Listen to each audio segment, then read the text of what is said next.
Hello, YouTube. Welcome to my channel, Marriage, Politics, and Sports. This is the 105th episode of my Let the Women Tell It series. However, I combine this with an introduction to a new conservative, maybe not to some of y'all, but or me. I just like to say this is the first time I reacted to something on her on my channel. April Chapman is a conservative, Christian conservative. And she's going to weigh in on the Barak Obama message that Black men need to have homosexual men as mentors in order for us to be well-rounded human beings. Now, he didn't say that. I'm paraphrasing, but the point really is that he's saying that we should have many male mentors, and including in that group homosexuals. And let's explore that, because the one part of it, he's correct. I think men need to have many male mentors, not just their father if they have one. Definitely they need mentors if they don't have a steady father in the home, which most men now don't. Not just Black ones. I'm not so sure white ones are doing that much better. So, but this whole notion that he just jumped to, that included in this, he gave us this big, gay story about one of his mentors or one of his professors. And I'm not so sure that was necessary to pinpoint that, but let's explore it without getting too emotional.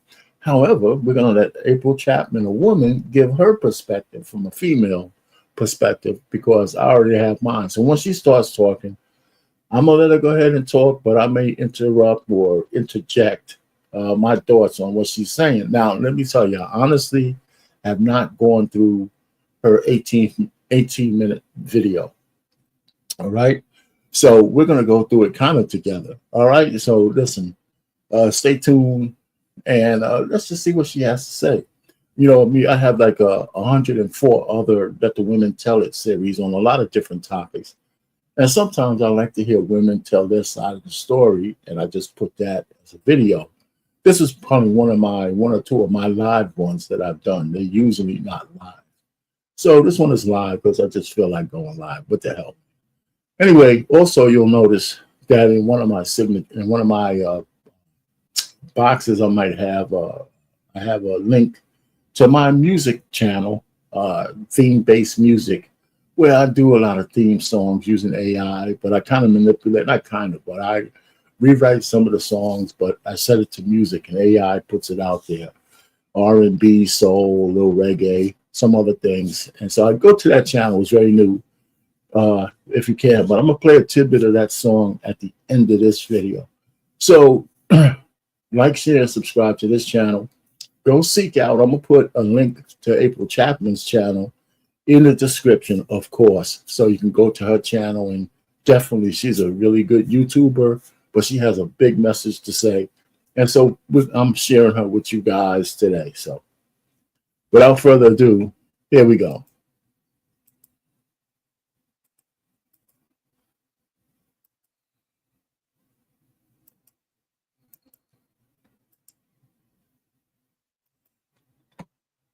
Intelligent boys that they needed gay friends. I mean, I was today years old when I learned that. Not wisdom, no, not fathers, not faith, not a strong role, a male role model rooted in truth. No, just sprinkle in some LGBTQ representation and boom, you've got yourself a wholesome man. Y'all, I couldn't make this up even if I tried. Barack Hussein Obama, the melanin messiah himself. Y'all, he said this on a podcast with Michelle, of all places. And once again, we've got a whole lot of foolishness masquerading as wisdom, and Barack and Michelle Obama are once again telling on themselves. Y'all, let's get into it.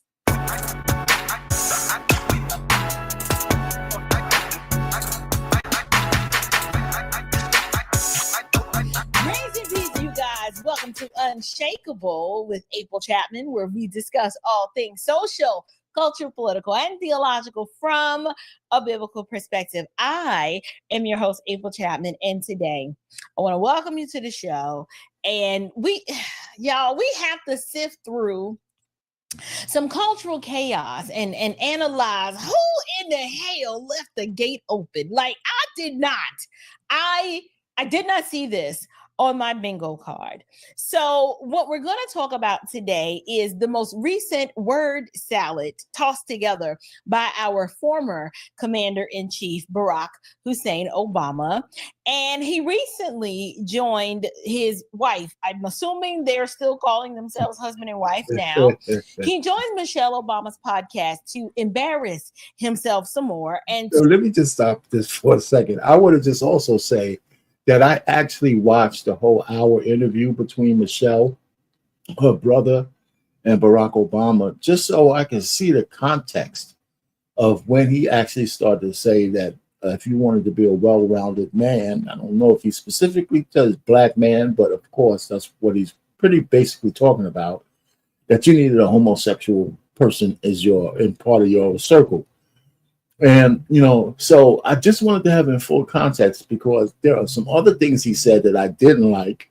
And there were some things that he said that I really didn't disagree with in terms of the kind of leadership men need when they're young and they don't, and as they get into young adulthood and when they're adults. And it's missing because, essentially, I'm going to say this, mothers pretty much abandon their sons. In terms of giving them the well-rounded nurturing from men that they need, because they take their sons and they turn them into all kinds of things from gay to criminals. And some of them leak through and become successful. Well, enough of them do, but enough of them don't. And it really puts a lot of black men at the bottom of the totem pole. They're really the forgotten ones in this whole thing. And that's a whole nother story. But let's go. To address parenting and what he defines as masculinity. And he talked about what he believes it takes to raise competent boys. And the conversation, it started off actually pretty decent with some really good parenting advice. He talked about how choosing Michelle was really part of the battle or half the battle. And he talked about the importance of who you pick to raise your children with matters. They talked about structure and love and consequences and boundaries, all of the things that used to be considered normal before the Instagram therapist told us to validate feelings first while your toddler's tearing up Target and you just put them in timeout. I don't know anything about that though, because see, I'm old school, right? Like I'm from the I will knock you into next week generation. That's how I grew up. But this video is not about me. We are talking about Obama. So Obama said, you can't act stupid in public. You can't whine. You can't throw tantrums. And I was like, you know what? I agree. But then I thought about it and I said, respectfully, President Obama, are we talking about your daughters or are we talking about the Democrat Party? Because based on what we've seen lately from the left, the left represents an entire generation of professional tantrum throwers who think that activism means that they are supposed to cry on TikTok. But anyway, I digress. That was just a little side note. But after laying down some decent dad advice, Obama, in true Obama fashion, this man took a whole sharp left turn into identity politics and said this. Take a listen to this clip. One of the most valuable things I learned as a guy was I had a gay professor in college at a time when openly gay folks still weren't out of line. Oh, man. Who became one of my favorite professors and was a great guy and would call me out when I started saying stuff that was ignorant. Mm-hmm. You need that to show empathy and kindness. And by the way, you need that person in your friend group so that if you then have a boy who's gay or non-binary or what have you, they have somebody that they can go, okay, I'm not alone in this. Yeah. Right. So that I think is creating that community. I know it's corny, but that's what they need. And we said what now? Well, let me just stop you with this, okay? Because one of the things that I said on a podcast last night is the fact that, yeah, I understand having mentors, because as most men, my father was still in my life, but my mother died when I was young. So I moved in with my grandmother. She had a lot of daughters. My aunt became my guardian. Me and my brother and my aunt was there, but it was a whole bunch of just my grandmother's daughters were there. They always used our house as a hub. It was just a lot of women in there. As a man growing up in New York and the Bronx, we didn't have a lot of male. My father would pop in once a month or some shit to give out some money. We talked a little bit, but he didn't really have nothing really pertinent to say from dad to, son kind of shit. So when I went to college, one of my biggest goals was to get around men. I mean, men. I joined a frat. I pledged a frat early. My second semester, freshman year, or whatever, something like that. And the brothers were doctors, they were lawyers, they were administrators. Some of them were in undergrad, some of them were in grad school. I was in Buffalo, so they were out throughout the city of Buffalo. A whole bunch of men, married, chasing girls, the whole kind of 9 yards. And not once did it crossed my mind that I had to have a homosexual man as one of my mentors. Not once. It didn't even cross my mind. Not because I was homophobic. If you're in a black family, you might have a gay relative or two. You may have a gay friend or two, or some friends you didn't know was gay and they turned gay later on. Now, if by happenstance, somebody you are close to, one of the colleagues you work with, or somebody you study with is gay, and they have something to offer you that's meaningful besides sexual talking, so yeah, that's cool. But do you really need that to be well-rounded as a man? Absolutely not. This is bullshit. It's just absolute bullshit that he was saying here. So let's let April go ahead and say her more eloquent piece to what Barack Obama just said. Come again. Since when has that been a thing, sir? Let me repeat. Y'all, let me just repeat what he just said. He said one of the most valuable things I learned as a guy was from a gay guy. And he says he would call him out, and when he would start saying ignorant things, like he could count on this person to kind of check him. And he was like, you need that. You need that person in your friend group. And I'm like, so now we've gone from boys need dads to boys need gay friends. How did we get here? Can anyone explain that? Did you see that on your bingo card today? Not I, said the cat. I surely didn't see that one coming. Why on earth would you say that? Where in the world of all things masculine do straight men say such things? They don't.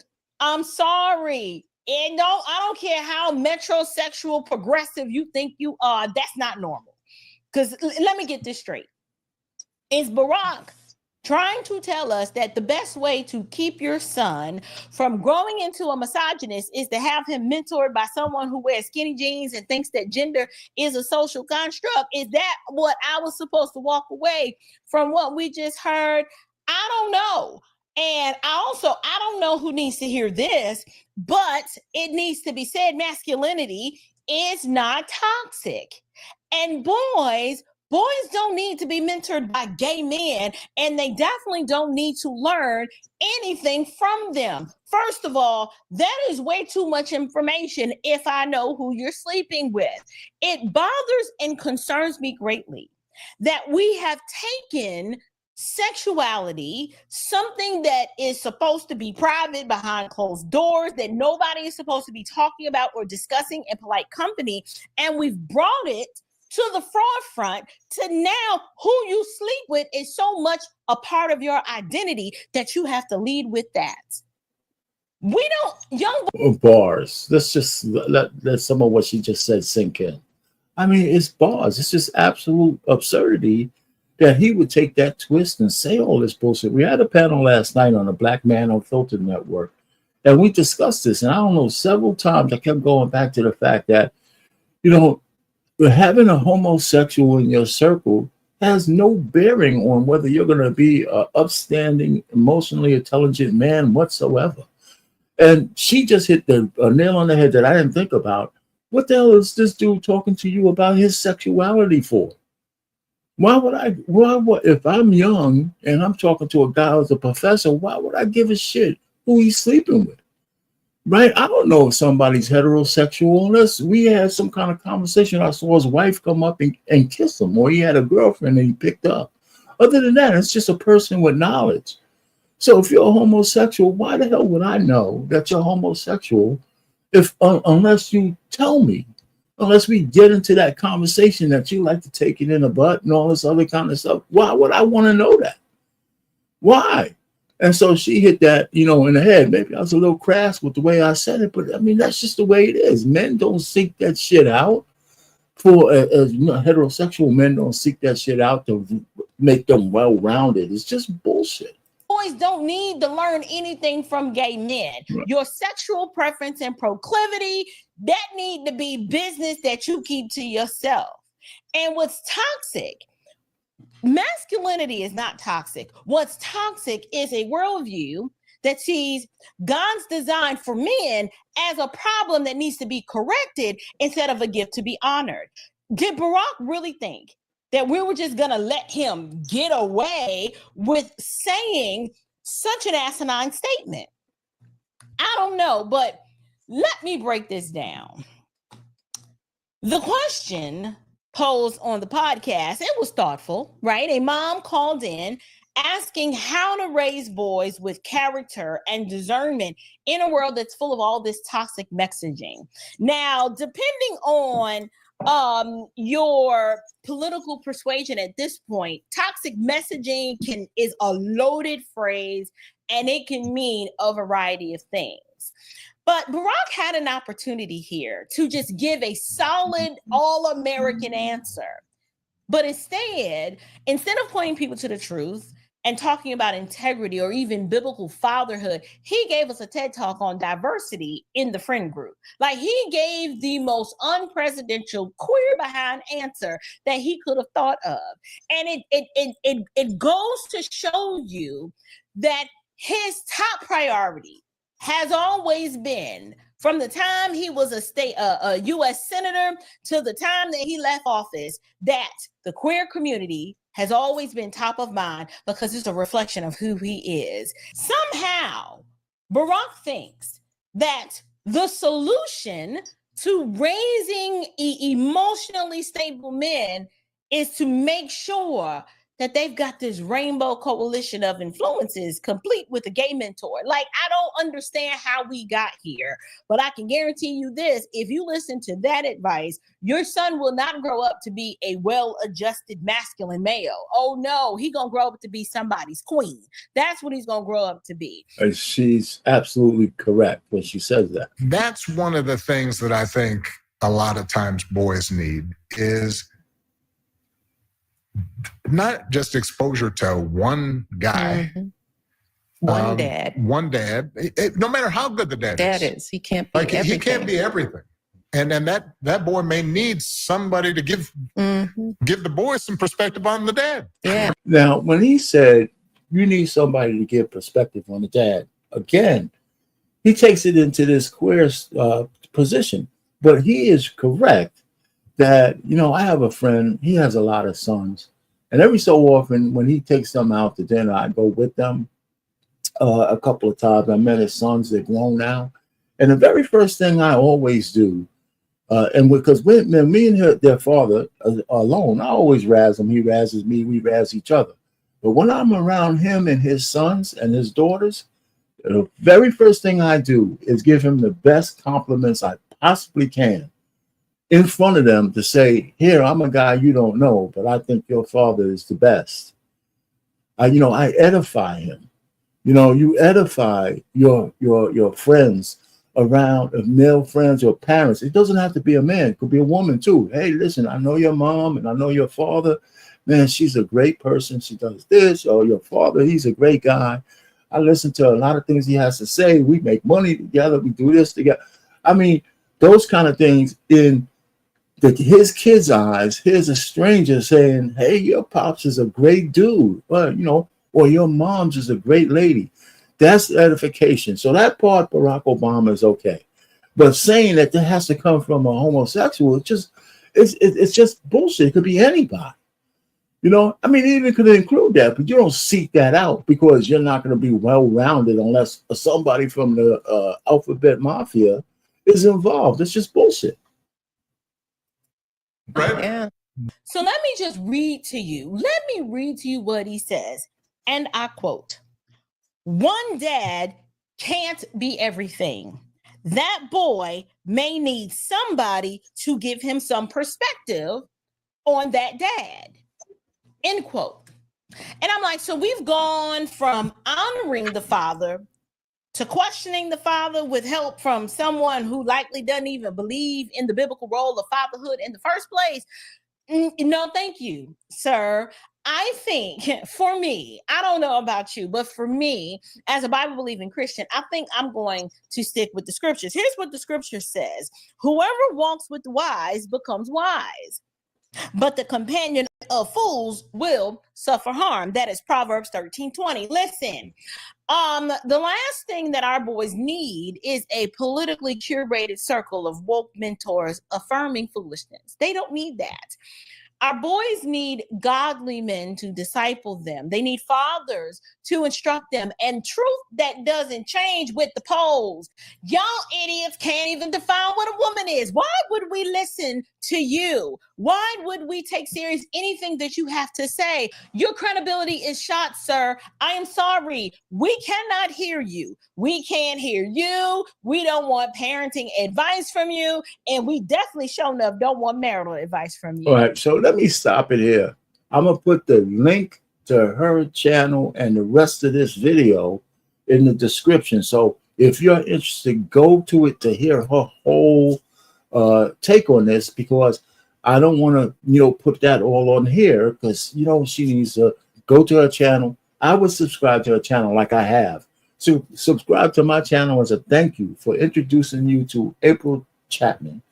But go to her channel and get the rest of the story. There's 7 minutes left, and there's a lot of good stuff. Now, I'm gonna go to her channel after I get off of here and go finish this, because like I told you before, I did not hear or did not see this before I went live. So I was watching it with you real time, and I want to make sure I go finish hearing the rest of this. She's on fire, but we're in agreement. That's why I stopped it a couple of times before what she says, because the only kind of advice or the only kind of thing a father should need from a stranger or somebody else is edification on how great or how good he is. And you don't have to lie, because if you're with this guy, there's got to be a good reason to be a friend of somebody. And those good reasons are okay to say to their kids. But in terms of saying you want to give them some kind of alternate perspective on what their father is saying, that's bullshit, and it's none of your business. Anyway, so I'm gonna leave you guys with this. Like I said, I like to play with the flicks, so we're gonna let the women tell it, just like April Chapman just did, and we're gonna just end this live and go pick it up when I put her link in the description box. All right. All right, so we're gonna end with this little tune that I put up about let the women tell it. And like I said, this is the 105th episode of that. So here's it's a slow tune. It's an R&B kind of tune. I like the lady's voice, so here it goes.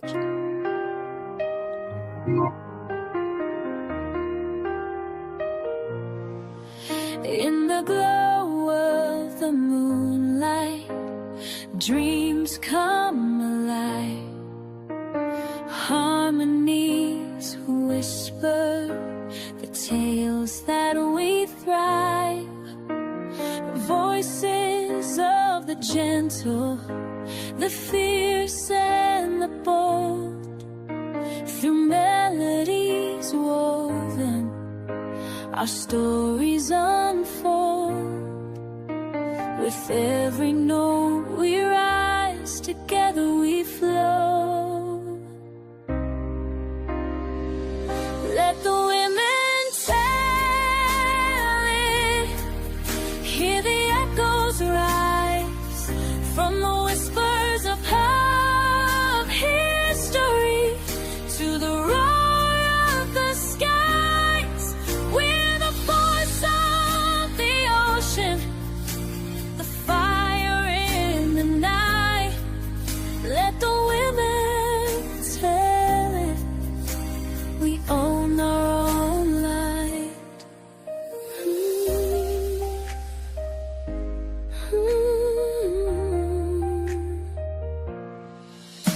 From shadows to starlight, we dance through the night. Echoes of our laughter, making darkness feel bright. With every heartbeat, we find our own way in a tapestry of resilience we pay for today. Every heartbeat's a whisper, every sigh a truth.